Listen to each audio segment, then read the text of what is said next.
शिवाजी महाराजांची कीर्ती बेफान होती. महाराजांची कीर्ती बेफान.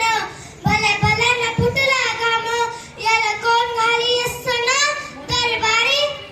पुसती बेगम बडी बेगम म्हणजे आली आदिलशाची आई बरं का. नजरेत तिच्या अंगारा दरबार झाला गप्पगार. कोणी घेणं पुढाकार, साऱ्यांनीच मानली हार.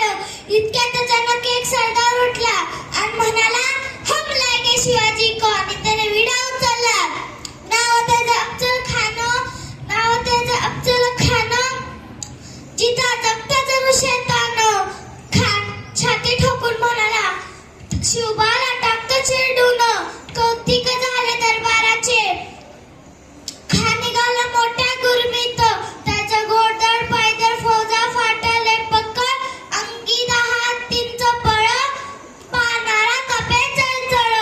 वाटेत भेटेल त्या चिरडीत ठेचीत खानाची सेना निघाली. गावं लुटली, देवळं उद्ध्वस्त केली, आया बहिणीची अब्रू लुटली. कोण कोण राखणार हे वादळ. आता शिवबाचं काय खरं नाही. इकडे निजाम, तिकडे मोगल, पलीकडे इंग्रज. जो ते हेच बोलू लागला. राजांची सेना मुठभर कसा थोपणार, खानाला कसा थोपणार. काय लढवावा हुनर, चिंतेत पंत सरदार. अशा वाघिणीचा तो छावा, अशा वाघिणीचा तो छावा. गनिमीला कसा ठेचावा, डोक्यात गनिमी कावा. भेटीचा धाडला सांगावा, प्रतापगडावर आमने सामने भेटीचा सांगावा. खानानं हसत हसत कबूल केला. दिवस ठरला आणि ठरल्याप्रमाणे प्रतापगडच्या पायथ्याशी खान. रे प्रतापगडच्या पायथ्याशी खान. प्रतापगडच्या पायथ्याशी खान. प्रतापगडच्या पायथ्याशी खान.